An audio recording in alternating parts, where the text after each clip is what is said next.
If you don't fail, you're not even trying. I'll say it again. If you don't fail, you're not even trying. My wife told me this great expression. To get something you never had, you have to do something you never did. Les Brown's a motivational speaker. He made an analogy about this. He says, imagine you're on your deathbed, and standing around your deathbed are the ghosts representing your unfulfilled potential. The ghost of the ideas you never acted on. The ghost of the talents you didn't use. And they're standing around your bed, angry, disappointed, and upset. They say, we came to you because you could have brought us to life, they say. And now we have to go to the grave together.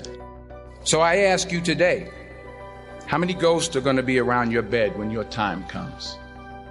So you got to get out there. You got to give it everything you got, whether it's your time, your talent, your prayers, or your treasures. That sense of being a part of something because we disagree. Yes. Because we have a different opinion, because we love something different.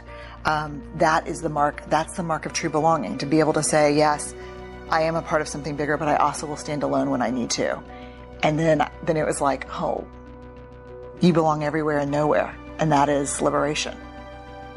Don't walk through the world looking for evidence that you don't belong, because you will always find it. Don't walk through the world looking for evidence that you're not enough, because you'll always find it. Our worth and our belonging are not negotiated with other people. We carry those inside of our hearts. And so for me, I know who I am. I'm clear about that. And I'm not going to negotiate that with you. I will negotiate a contract with you. I will negotiate maybe even a topic with you, but I'm not going to negotiate who I am with you. Because then, and this is, I think, the heart of the book, then I may fit in for you, but I no longer belong to myself. And that is a betrayal I am not willing to do anymore. I spent the first 30 years of my life doing that. I'm not willing to betray myself anymore to fit in with you. I just can't do it.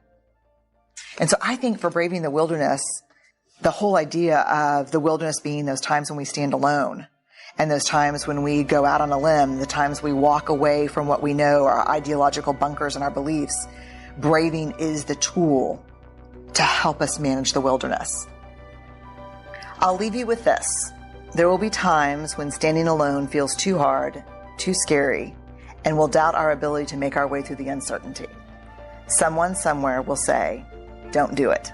You don't have what it takes to survive the wilderness. This is when you reach deep into your wild heart and remind yourself, I am the wilderness. So you take an insecure generation that now, through no fault of their own, struggles to cope with stress. They don't know how to cope with and deal with stress. And as they have told me, many of them will admit that they struggle to form deep, meaningful relationships. They will admit that many of their friendships are superficial, that their friends they know would cancel on them if they get a better plan, that they wouldn't really know who to talk to if they get depressed. And maybe they'll turn to an online support group, which is not a real thing. It's not human. And we've seen the impact of this. We're starting to see rises of depression in this generation. We're starting to see a rise of suicide in this generation. We're starting to see a rise of accidental death due to drug overdose from this generation. Universities are currently dealing with an epidemic that they've never dealt with before, which is the number of kids requesting leaves of absence due to depression. Now, those are all extreme examples. The less extreme and more likely example is that someone will go through life just never really finding joy or fulfillment.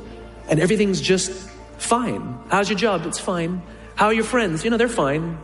But no joy, because you just cannot. Because joy, fulfillment comes from this. It comes from human interaction. We are social animals and we need it. And we have to learn to rely on our friends. And that skill is desperately lacking. So you add in the next one, impatience. This generation is often accused of being entitled. And if you've worked with any of them before, sure seems that way. But I would argue that we're misreading the tea leaves. They're not entitled. They're impatient. Again, let's practice empathy. How did they grow up? They grew up in a world of instant gratification. You want to buy something, you go on Amazon, it shows up the next day. You want to watch a movie, you don't check movie times, you just log on and download it whenever you want to watch it. Stream it. right? You want to watch a TV show? You don't wait week to week to week. You just binge watch for the weekend. In fact, if you want to get hold of somebody, you don't leave a message on their machine and wait 4 hours for them to get the message and call you back. You just text them and they'll call you, they'll get back to you literally instantaneously. They have falsely applied the instant gratification model to life fulfillment and career fulfillment. They want it all instantaneously. The problem is life, relationships, career are not destinations. Like, look, I found the job I love. That's not how it works. It's not a scavenger hunt. I'm looking for the job that will. No, it doesn't work that way. It's a journey. It's the same with love. It's like, I found love. No, you didn't. You work hard every single day to stay in love. It's a journey. Yes, we all want to make an impact. What kind of impact? What do you want to do? How do you want to contribute to the world? This is what vision is. This is what why is. It's become generic and abstract. But the problem is they're wafting around. They'll go from job to job to job, hoping that the next one sticks. They go from relationship to relationship, hoping that the next one is the love that I've been looking for. They don't know how to ask for help, and it makes them feel even worse because they can't find the thing that they're looking for. Maybe it's me. Always do the right thing. Always. Be excellent. People notice. Let excellence be your brand. Everybody talks about building a brand. I never even knew what that was. When people say, you're a brand, I would say, no, I'm just Oprah. What I recognize now is that my choice to, in every way, in every example, in every experience, to do the right thing and the excellent thing is what has created the brand. Years ago, I did an ad for Revlon for an ad they were doing called Unforgettable Women. And what I know is that when you are excellent, you become unforgettable. People remember you. You stand out. Regardless of what it is, you become an unforgettable woman. And that is what we all want. We want to be unforgettable and not forgettable. So doing the right thing, even when nobody knows you're doing the right thing, will always bring the right thing to you. I promise you that. Why? Because the third law of motion is always at work. For every action, there's an equal and opposite reaction. That is so true in all of our lives. That's what Newton said. Celia in The Color Purple said it. Everything you even try to do to me, already done to you. Everything you even try to do to me, already done to you. So you don't have to worry about revenge or getting back at somebody, making sure they pay. You just have to do the right thing, and the right thing will follow you even when people don't support it. Even when other people think it may not be. And oftentimes, when you make a decision to do the right thing, immediately you're faced with doubt. Was that the right thing? Was that the right decision? I don't know. Was that the right thing? You always know it's the right thing, when in the end, there is peace. You are rewarded by peace in knowing that you did the right thing. The most important thing I have come to know in doing the right thing and making the right choices is understanding what we talked about yesterday. All of you leaving here have the potential for enormous success. There's a price that comes with that. People don't always like you, and they're not always happy for you. And if you surround yourself with people who are not accustomed to your success, they become fearful. They become scared because you are reflecting back something to them that they don't recognize. People who want the best for you want you to be your best. So my greatest advice to you is to surround yourself with people who are going to fill your cup until your cup runneth over. The reason I know so much about winning is because I've had to deal with so much losing. Everybody wants to win, but in order to know how to win, you got to know how to lose, because you're going to lose more than you're going to win. But every time you lose, what do you gain from it? So every time I've lost, people say you got to jump right back up. Get back right on your feet again. And I disagree with that. After you lose, or when you get knocked down, stay down there for a minute. Understand why you lost. What were the reasons? Why are you down here? Why did you lose? Why did you get knocked down? Because if you just jump right back up, you're going to lose again and again, and you continue going to lose the same way. So every time I lost, I stayed down for a second. Minutes, hours, days, weeks. But when I stood up, I was different. I was smarter. And when I lost again, I stayed down. I stood back up. I was stronger. When I lost again, I stayed down. How did I stand up again? I was more confident. Lost again. Stood up. I was more resilient. Now you start putting the pieces that are necessary to win over and over and over again. So if you lose and you jump right back up and you haven't really changed, really changed from that loss, you're never going to learn from it, and you're never going to really truly know the unforgiving race to greatness, because that's part of the unforgiving part, is the losing part. That part is unforgiving. So what they're seeing when they look in the mirror, they're just trying to see what's on the surface. But winning and losing wants to know what's inside of you. It wants to know what makes you tick. It wants to know what your desires are. It wants to know what your ego is. It wants to know what your limitations are. It wants to know what your mindset is. It wants to know everything about you, because winning does not lie. When you look in the mirror, you can lie and see what's on the surface. You cannot lie what's going on inside. And that's what people are not willing to see. The lies that are truly going on inside of them that are not allowing them to win over and over, or sometimes even win once. Winning requires you to go so far deep inside yourself. It's way beyond the surface. It's way beyond internal. It's going to a place that a lot of people haven't visited in a long, long time, because they're afraid to visit that person, because when they visit that person, they don't know who that person is anymore.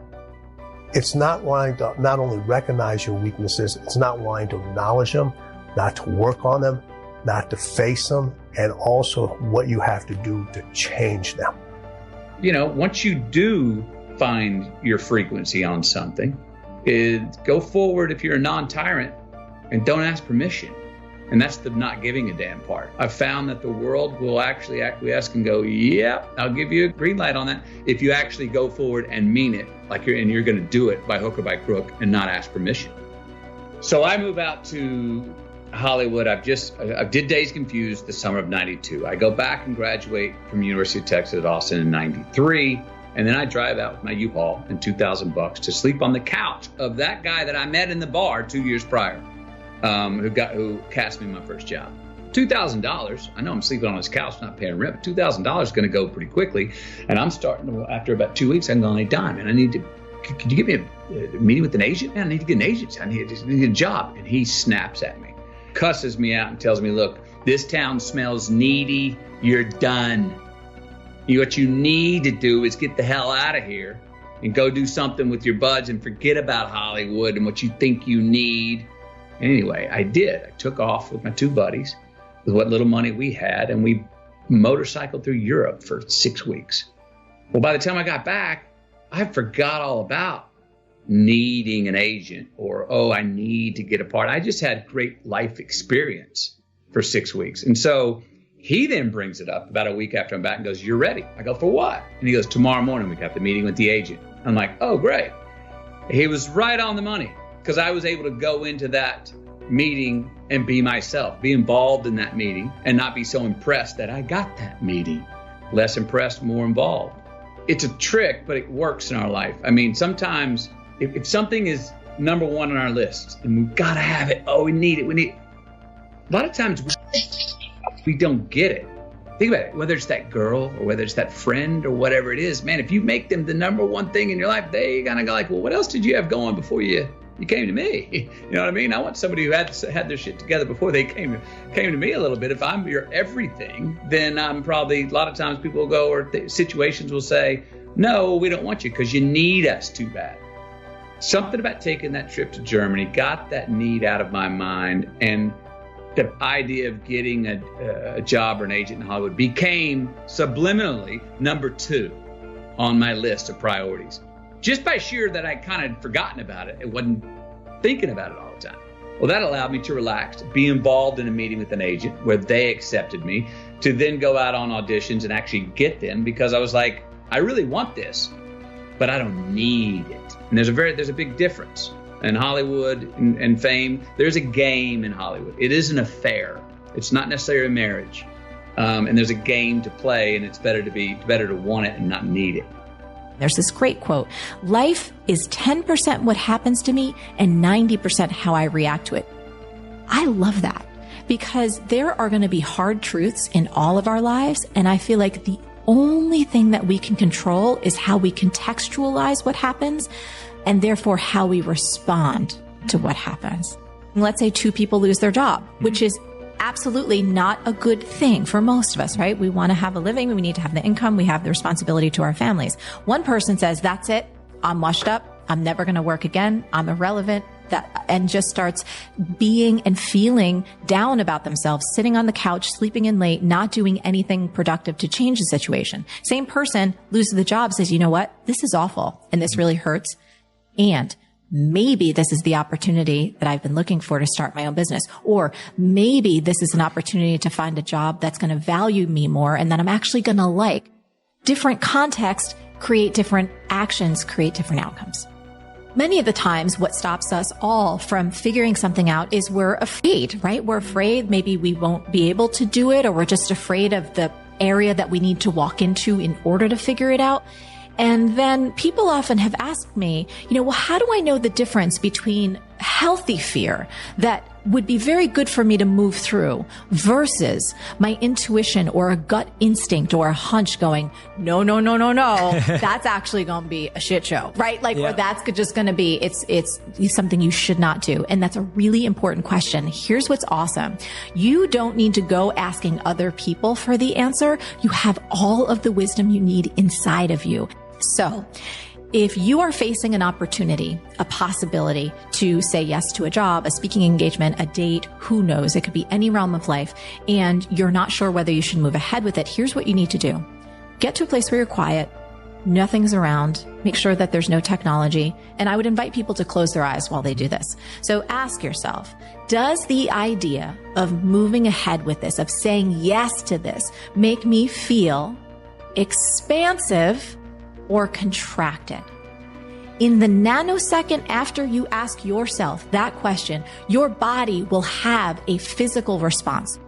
So expansive may actually be as though your shoulders are relaxing and your chest is opening up.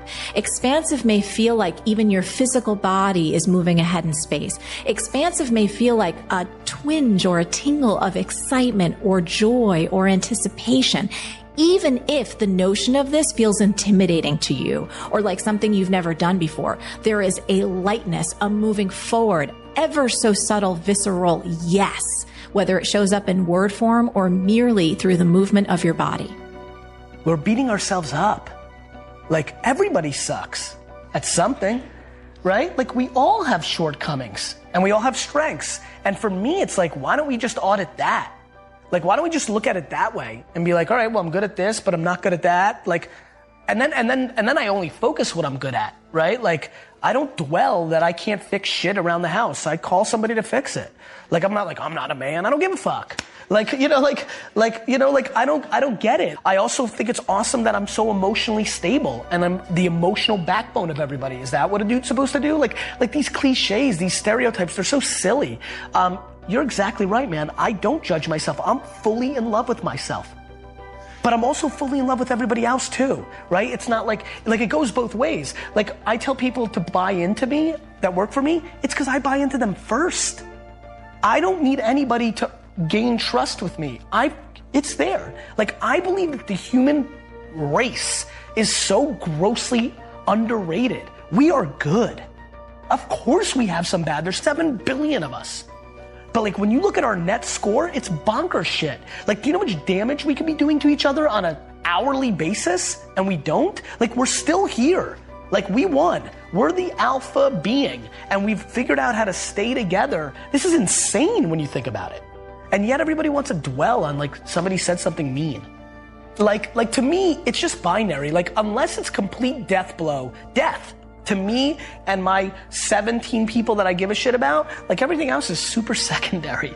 And let me tell you something, if you actually get into that mindset, it gets real good. Like, everybody like makes these big deals out of things that just don't matter. It's perspective. You know, my selfishness comes from my selflessness. Like, it's what makes me feel good. I see it in my mother. My mom is the epicenter to every single person in her life. Her sister-in-law, her cousins, aunts, everybody goes to her. That's her comfort zone. Me too.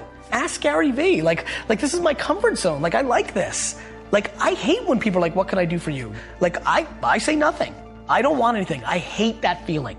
I went into my family business because I felt like I owed it to like pay them back. Those are my parents. So if that's what I feel about them, what do you think I think about everybody else? I live my life in the expectation that God is doing great things all the time, even in the midst of trial.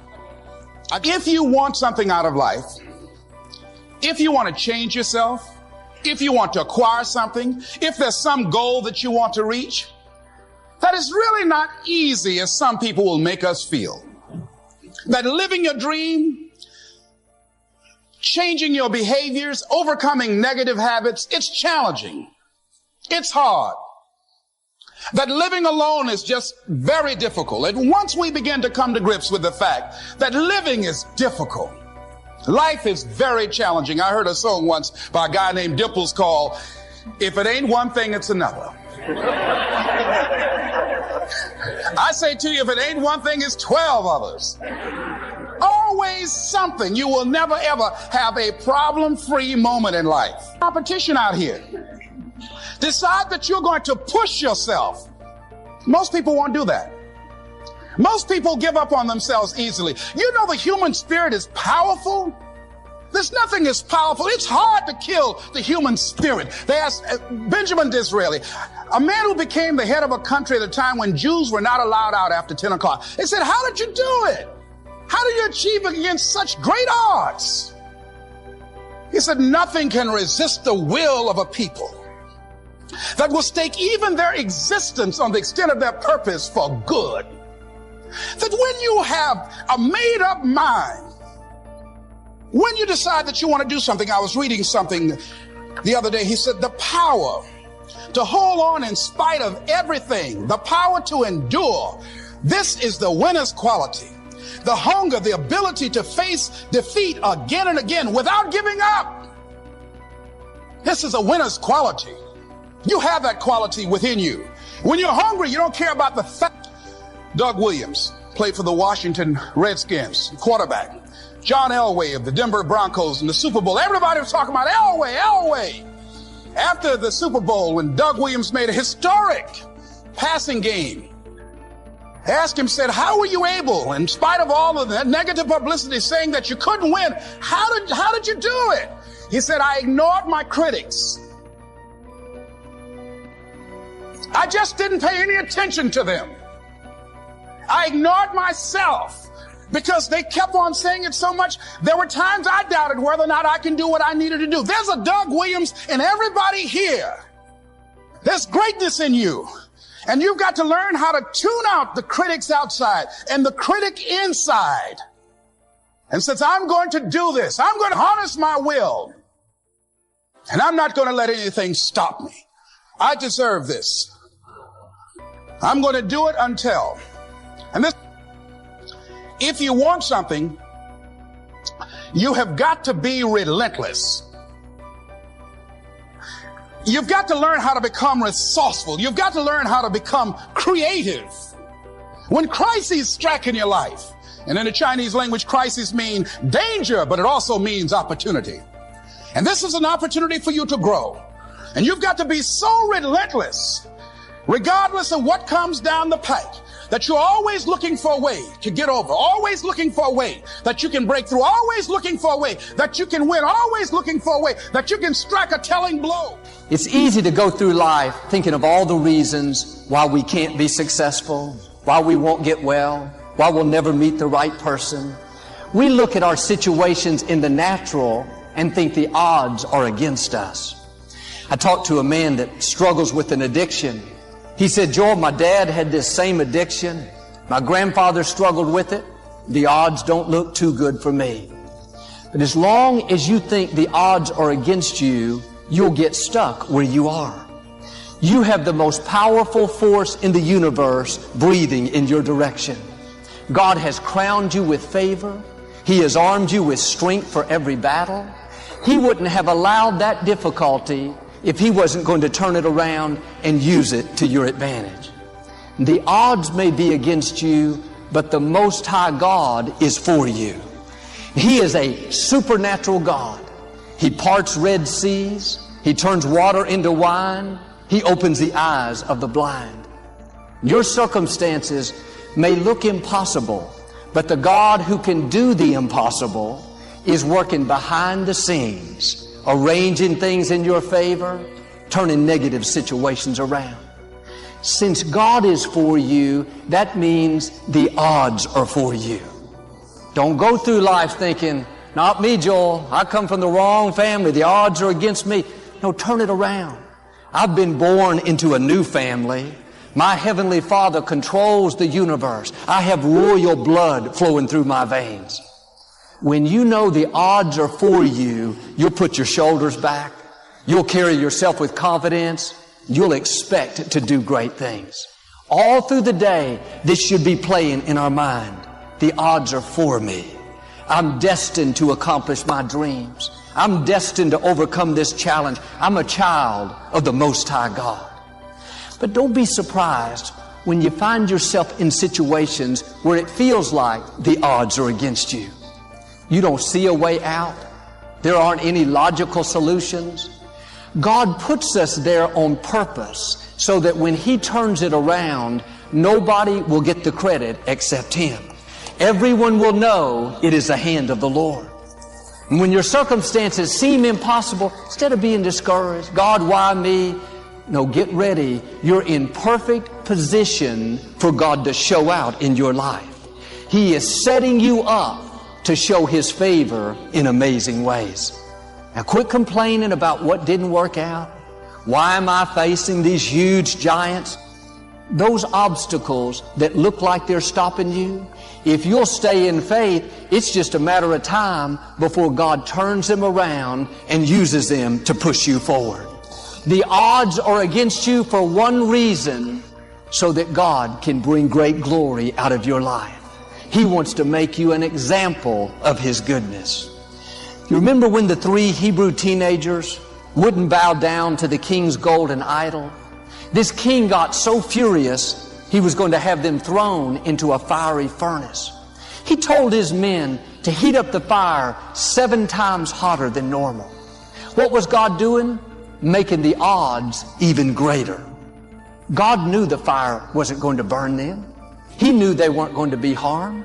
So He had them turn it up even hotter so that it would become a greater miracle. When these 3 Hebrew teenagers came out of that fire without the smell of smoke, there wasn't any doubt that the Lord was on their side.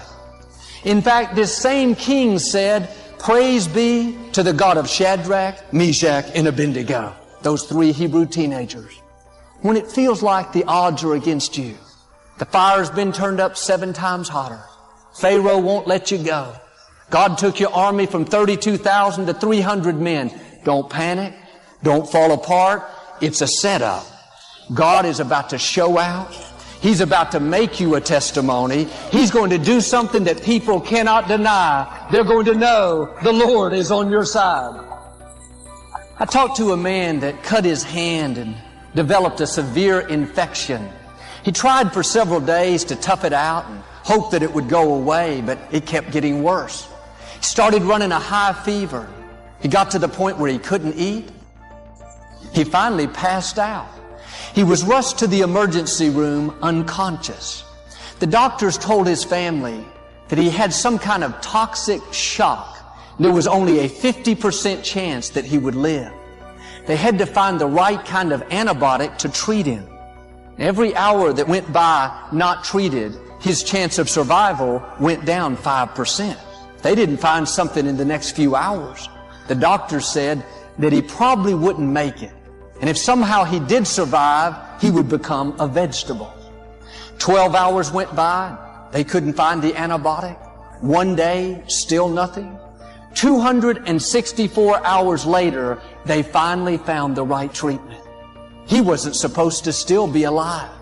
He was told he would never be able to walk, talk, function properly, but today he's perfectly healthy. You would never know anything was wrong. But God could have healed him the first day. The doctors could have found the right treatment the first few hours. That would have still been a great miracle. But sometimes God will let the odds grow greater to where you don't see a way out. Then suddenly God will step in and make things happen that you could never make happen. Don't let the odds fool you. Don't let the fact that you don't see a way, the financial situation looks too far gone. You've tried to break that addiction for years. Now you think it wasn't meant to be. No, get ready. This is a setup. This is not the time to give up. This is the time to stir your faith up. All through the day, Lord, thank you that you're bigger than this sickness, greater than this addiction, more powerful than these opponents. If you'll stay in faith like this man, you're going to become a testimony. People are going to look at you and see that God's favor is on your life. There may be odds against you in certain areas, but they cannot stop you. God has destined you to leave your mark. Don't let the odds discourage you. Don't let what you think is not going to happen talk you out of believing. Even if the odds are 0 in a million, all God has to do is speak and the odds change in your favor. The odds may be against you. You don't see any way your situation could work out, but God has the right people already lined up. The gifts He's put in you, the dreams, they didn't get canceled because you had bad breaks, because somebody did you wrong. They are still alive. You can still become who God created you to be. It may feel like the fire's been turned up 7 times hotter, but don't worry, your time is coming. God is saying the odds are for you. Things are about to change in your favor. That problem that looks permanent, it's only temporary. Now all through the day, Father, thank you that the odds are for me. If you'll do this, I believe and declare, like these Hebrew teenagers, you're going to come out of that fire without the smell of smoke. And like Lazarus, God is going to make you a living testimony in Jesus' name.